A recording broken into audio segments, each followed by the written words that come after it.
Hi, this is Jess from Music Lounge. Today we will be learning how to find the notes in the keyboard and the piano.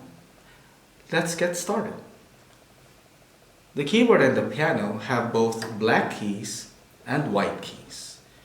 The black keys come in groups of 2 and 3 keys together. We use the first 7 letters of the alphabet to give names to the keys. That's A, B, C, D, E, F, G.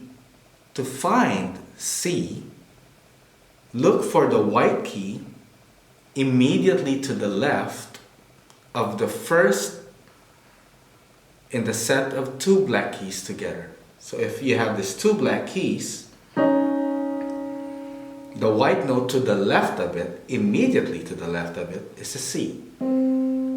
As we go to the right, we follow the notes of the alphabet. So if this is C, right next to it is D, and then E, then F, then G. After G, we go to A, B, and then we repeat C, D, E, F, G.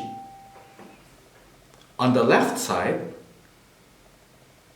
as we go down, we're going to the left of the keyboard or the piano, we follow the reverse order of the alphabet. So here's C. To the left of it is B, as B comes before C. Before B is A. Before A, we go to G. Then before that is F. Before that is E. And then we have D. Then finally, C. I hope you learned a lot from this video. This is Jess from Music Lounge. Thank you for watching.